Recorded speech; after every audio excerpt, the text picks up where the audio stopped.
In January 2023, I get the crazy idea to load my motorcycle up with camping gear and drive into Mexico. With no real destination in mind except to travel the Baja Peninsula, I headed south on a journey that would take me over 600 miles into a foreign country before eventually turning around at the small town of San Ignacio about halfway down the peninsula. While the Baja is generally considered one of the safer areas of travel in Mexico, the U.S. Embassy still advises to reconsider travel to the region. The videos that you will see were shot during my 8 days of travel and will show all my experiences, the ins and outs of travel as I saw them on the Baja Peninsula, including the amazing scenery, the challenges that I faced, and eventually why I decided the experience overall just wasn't for me, and turned around and came home. You yourself may love it. Do your own research, make your own plans, travel your own journey. Thanks for joining me. In the previous video, I departed Papa Fernandez Camp, where I had spent the night. Continuing my journey north, I enjoyed the ever-changing scenery, got my daily dose of military checkpoints in, before arriving back at Campo La Salina to spend my last night where I had spent my first, after another 240 miles or 380 kilometers on the road. Day 9 picks up where that left off, where we will say goodbye to Mexico for good. Well, good morning, everyone. It's the beginning of day 8 here at Campo La Salina. The sun is coming up outside. I'm here in my room making some tea, getting ready to go for the day. Only about 200 kilometers, 125 miles to the border north of Sonoyta, there in Lukeville in the US. Looking forward to getting back over that. I have a little bit further past that to go to reach my destination, and that will wrap up this trip. We'll be making a quick pass through Puerto Penasco, Rocky Point. Sorry, I probably pronounced that wrong, but quick stop there for fuel, maybe take a quick look around, and then head on north and get back to the US. It's quite blustery out this morning. I don't know what the temperature is. I don't have a way to check the weather, but I'm guessing it's around 40 Fahrenheit. The wind, I don't know which way the wind is blowing. I can't tell from where I'm sitting here, but I hope it's blowing in my favor and I'm not gonna have to ride into a headwind or a crosswind. Well, it's time to say goodbye to Campo La Salina here. Just about 9:30, gonna head on over to Rocky Point, Puerto Penasco. It's right at 100 kilometers over there. Should take me a little over an hour to get there. Maybe take you down, try to show you the pier, and then head on north towards the border. You're going good. Going good. Muy bien. Yes. Mucho camino en tu moto. Too many millas. Millas. Yeah. I don't know what that is. Too many millas. Miles? Too many kilometers. Kilometers, miles. Yeah. Okay, yes. Yeah, it's 100 kilometers to Puerto Penasco. 100. Yep. What is that? How do you say 100? Ciente? Cien. 100. Cien. Yeah. Okay. 100 kilometers. 1,000 and mil. Yeah. Okay. All right. Have a good day, sir. Okay. Gracias.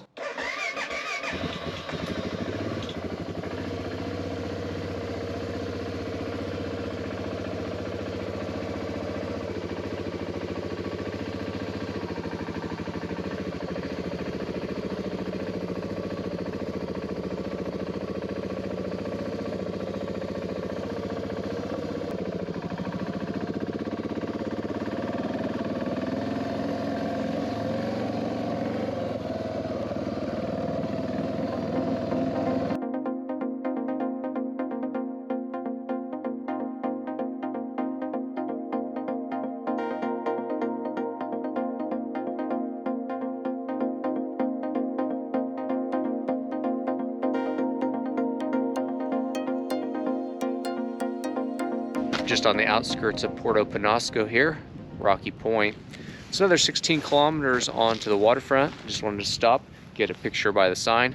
So one thing I do love about Mexico is their colorful town signs. Pretty good to get a picture with. Good to get a break as well. The wind really turned out not to be much of a problem today. Although I'm glad I put on the wind blocking layer of my coat because it is quite chilly out. Gonna get back on the bike, head on into town, take a quick look at it, and then work our way back to the border.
We've made it to the waterfront here in Puerto Penasco, Rocky Point.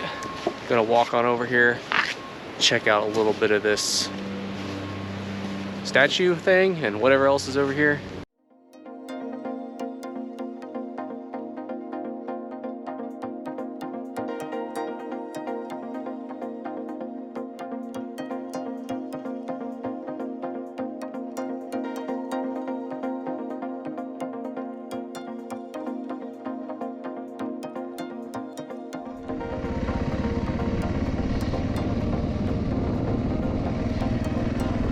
Well, I'm eating in front of OXXO. I was gonna stop at a restaurant, but I couldn't really find anything that I felt like going to, so work on my PB&J a little more, grab a few things in there, try to spend the rest of my pesos, some yogurt, and some junk food, really. I was hoping to buy some bananas, but they didn't have any.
Hola, hello.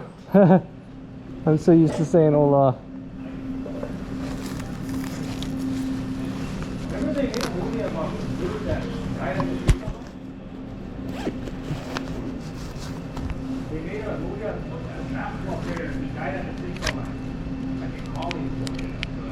You just need this, is that what you need? Anything to the corner today? I have some bananas, I'm allowed those, right? Yep. That's it. Have a good one. Thank you, appreciate it. Just straight on through, right? Yep, exit lane 4. Lane 4, you say? Yep, lane 4, right to the right side. Okay, thank you.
Well, I'm back on US soil here in Lukeville, Arizona. The border just behind me there, just went through it. No problems at all, really no questions. Wanted to know if I had anything to declare. I told him I had some bananas and made sure that was okay, and it was. Asked for my passport. In fact, he didn't even ask for it. I was digging it out. I'm sure he knew that I would get it out, but yeah, no search, no nothing on the Mexico side, no sort of inspection. Yeah, went pretty well, I would say. It feels very good to be back here. I've got just a little ways north of Organ Pipe Cactus to go to get to my camper. It's a pretty area if you've never been there. I have some videos on that. Check those out. But anyway, feels great to be back in the United States. Gonna head up to my camper, unload my stuff, probably take a shower. It's been a couple days, but yeah, it's been fun. Stick around a little bit longer for the debrief, and we'll see you in a bit.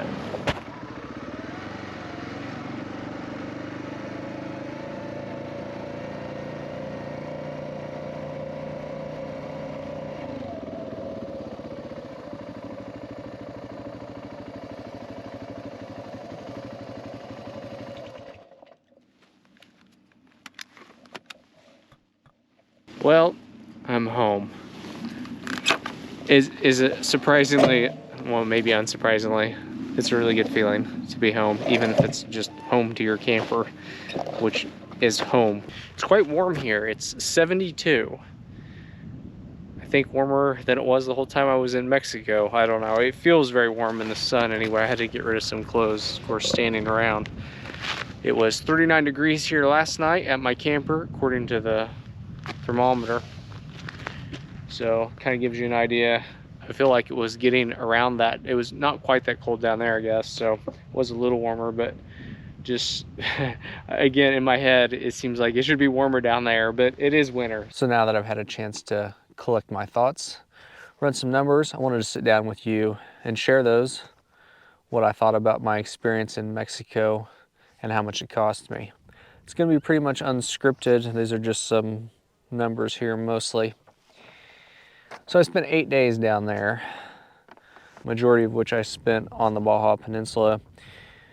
Went down from near Organ Pipe Cactus National Monument here, down through, entered at Sonoyta or Lukeville, down to Rocky Point, across and down to San Ignacio, where I turned around.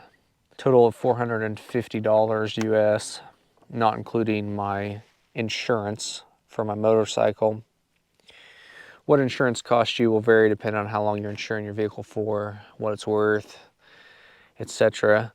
Insurance for like Baja, Sonora is discounted compared to like mainland Mexico, I believe, but for that area here, you're gonna spend around probably $150 and up, give or take. You can insure vehicles for as short as a few days up to a full year. Some discounts for the 6-month and annual policies. In fact, a lot of times they weren't that much more than just a short-term insurance plan. For what you get, the short-term insurance plans are pretty expensive actually. But you do need to do something. Your typical American auto policy isn't going to cover you in Mexico. I was never asked for it down there. Nobody ever asked to see it, but if something were to happen, you need to have it. Outside of that, my next biggest expense, unsurprisingly, was gasoline. Spent a total of $160 or $20 a day for me on the motorcycle, traveling approximately 1,400 miles. The gas is not cheap there. In fact, it's more there than what it is near here where I'm at. Average regular gas, 450 US on the kind of on the lower end of it. It varied a little bit, but it didn't vary that widely. I tend to buy premium gas when I can. It's pretty widely available. I spent $5.25 per gallon US average on that. Speaking of gas, when you go to buy gas, it's full service stations. They will pump it for you. You pay them. They'll ask you if you want it full, or you can tell them how much you want, like in pesos. If you're paying in cash, if you can do some quick math, it's easy just to say, hey, I need 300 pesos. They'll punch that into the pump and it'll only dispense that much. It makes it easy change-wise. Most of the gas stations will take credit cards, at least around major cities. You get in some fairly like rural areas and they may not. So you always, regardless, gas or anything, you always want to be prepared with some cash. Camping typically is cash only. Some hotels even are cash only. Accommodations wise, I camped for 6 nights, stayed in hotels for 2 nights. Camping, I spent a total of $66 or $11 per night. My hotels cost me roughly the same, but they were average $45 per night. One of them was much nicer than the other one for the price I paid. Price of camping can vary quite a bit. Really, I use iOverlander extensively to scout out my campsites. The lowest I paid was 100 pesos. Some locations cost up to like 600 pesos, which is about $30. One thing I found in Mexico is the price of camping, even at the same location, varies quite a bit, depending on how many people there are or the arrangements. Me as a single person, I often found that I was getting a discount compared to some of the rates I had been quoted or I had seen, I guess. So it seems like the price of camping oftentimes is like per person. So if you're 2 people, it costs me 150 pesos. It may cost you 300 for the 2 of you. Not like in the US where you go to a campsite and you're typically paying $25 a night for the campsite. It doesn't really matter. I mean, up to a certain number of people, it doesn't matter. Hotels vary again, but they are somewhat less expensive than the US sometimes, I guess, but for what you get, it can be hit or miss.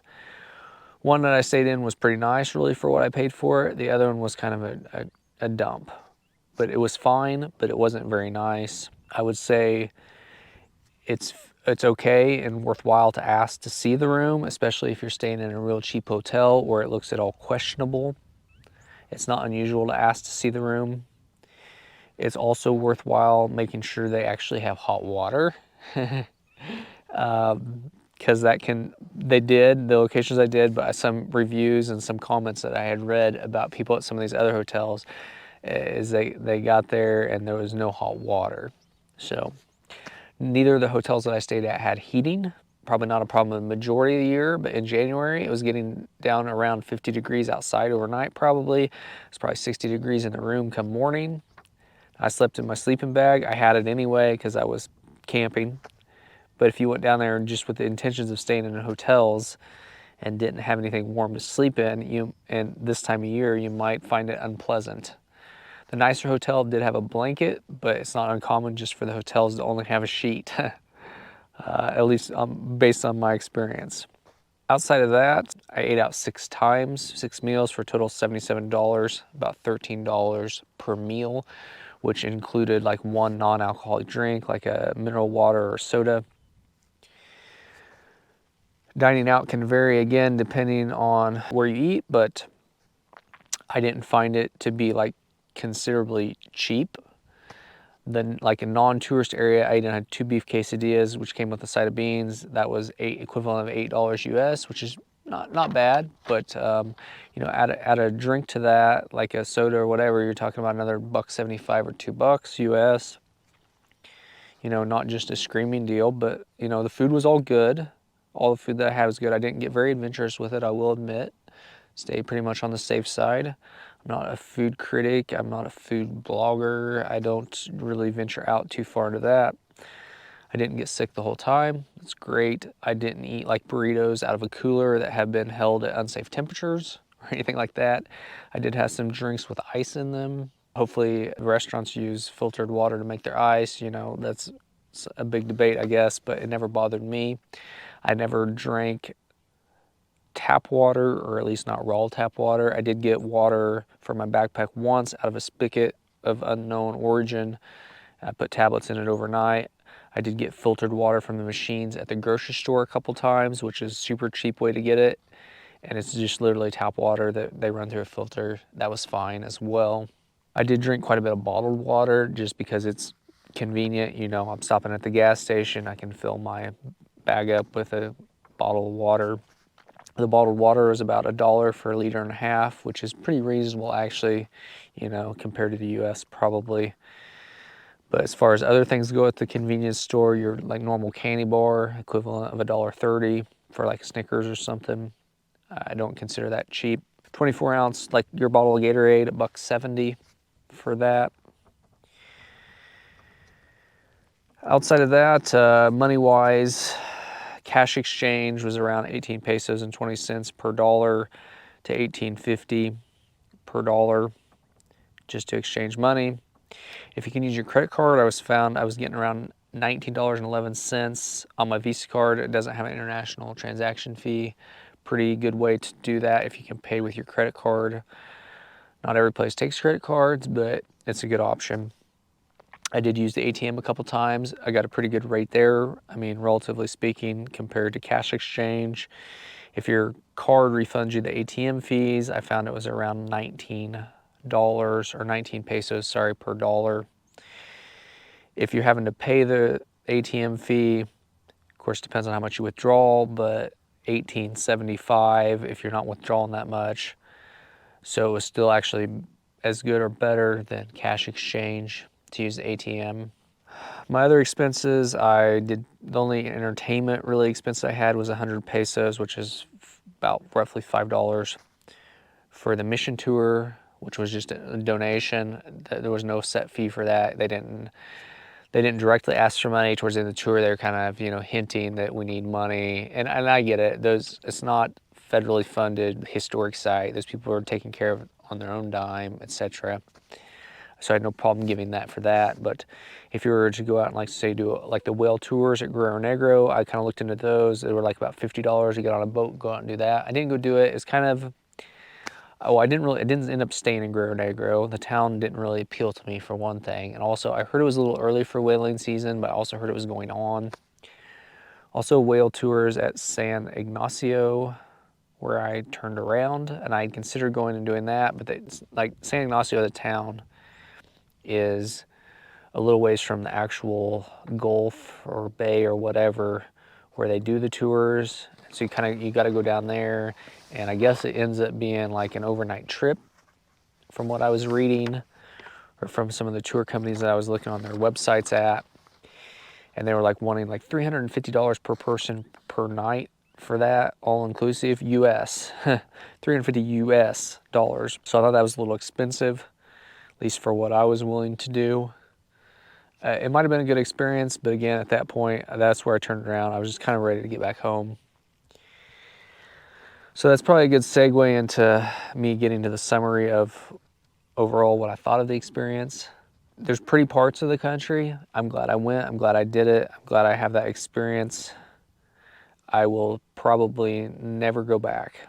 It wasn't bad. Nothing bad happened. But to me, the value just wasn't there for what I was getting out of it.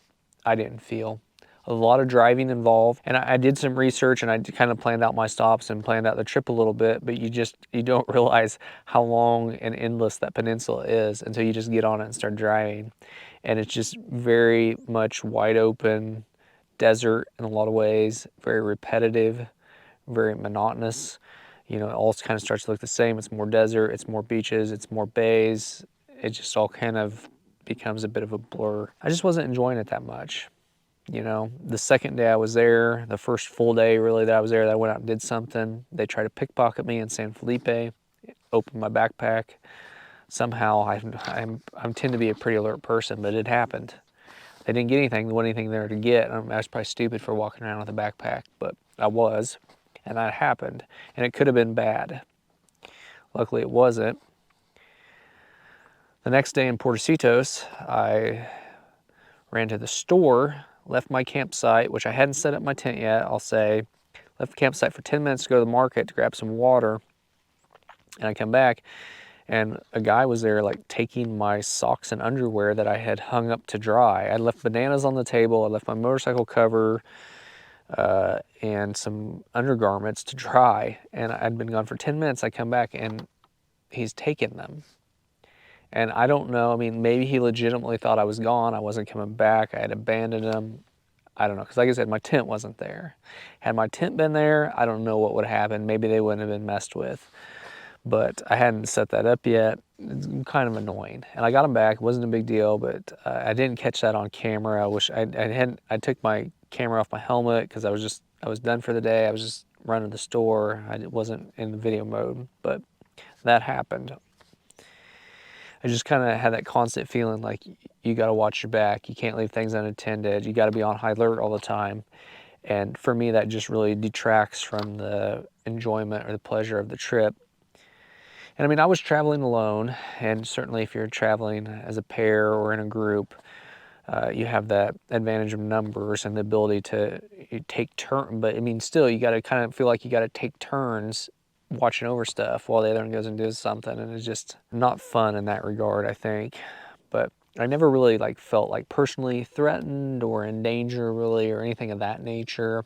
I mean, you'd see people here and there. You think, you know, like once I was going to pull over and take a break on the road at this like area of rest. I get ready to pull over, and there's like this sort of shady guy there, and he has like a mask on his, covering half of his face, and like all like I digging through the trash. And it's like, I guess I'm not stopping here. Just want to interject here and add, I know this, I'm afraid this conclusion is going to sound a little negative, and unfortunately sometimes those negative experiences stick in your mind more or outweigh the positive experiences that you have. But I want to add that all the interactions that I had with local people, people who worked at the businesses, people who I tried to talk with, were all positive experiences, all very nice people. I mean, it's like I said, it's a pretty country, but it's just, for me, it just wasn't worth the hassle. It wasn't worth the, I don't know. I just wasn't getting that much enjoyment out of it. Now, whether you would or not, that's really, I think it comes down to the person, and maybe it's an area that you would really love. And quite frankly, I'm just not that much of a beach person in general, I guess. But I'm also not. This is the first like longest motorcycle trip I've ever done, the longest, most amount of pavement riding, especially continuously, that I've ever done. Not really my cup of tea, perhaps.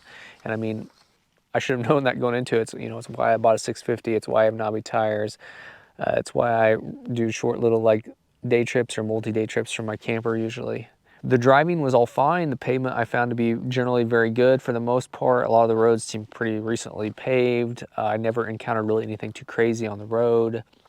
One thing you will find, if you're tailing somebody, they'll put on their left blinker for you to indicate that it's clear pass. They're not turning, they're indicating for you it's okay to, you can take the lane. So that's one tip to know if you're driving there. But I found driving to be fine on the pavement. Occasionally people will pass at oncoming traffic if there's shoulders. It really never happened too much. I did yield once knowing that somebody was wanting to pass, and they did go ahead and pass. I just drove on the shoulder, which is really easy to do with a motorcycle because there's plenty of room for that typically, is if there's a shoulder anyway. So just be alert for that. Sometimes people will pass into oncoming traffic expecting you to yield to them. It's just kind of accepted practice. Off-road driving I found to be pretty tough generally. I didn't do much of it. I tried that one day. It just wasn't going to work out. It was just continuous sand. I'm not good enough. My bike's too heavy.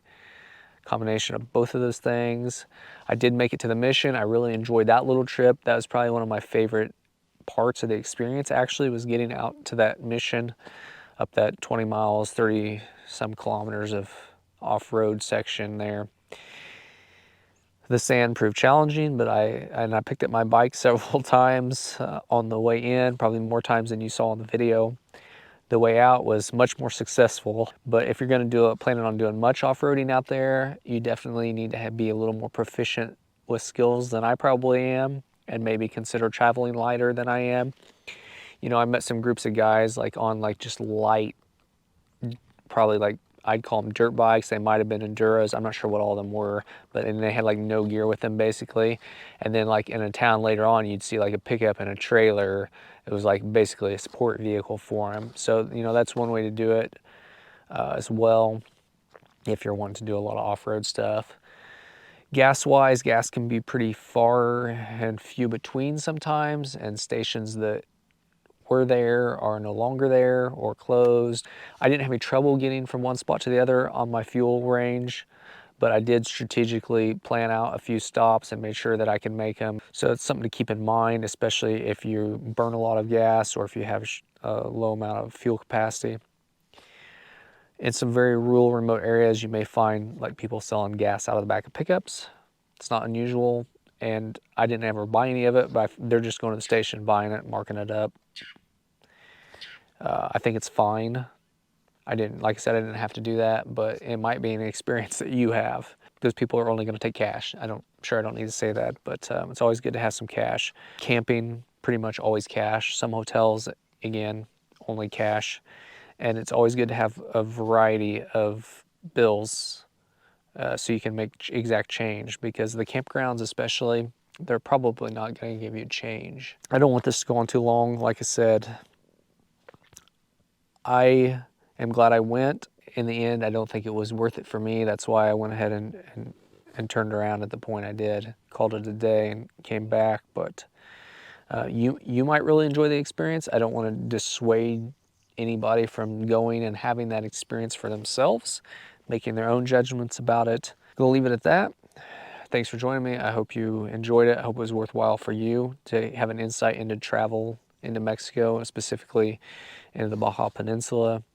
Hope you enjoyed the look at it and got some good out of it. If you did, hit the thumbs up button to let me know. If you've been to Mexico, if you have any comments about your experience there or have any feedback about my experience there, let me know in the comments section, and be sure to subscribe if you haven't already. I don't know what's coming next for me, honestly, at this point. But I'll be doing something, I'm sure, hiking or maybe doing some short motorcycle trips here in Arizona yet. Maybe go over to the edge of California. I'm not sure, but be sure to stick around and find out. Gonna leave it at that. Again, thanks for joining me.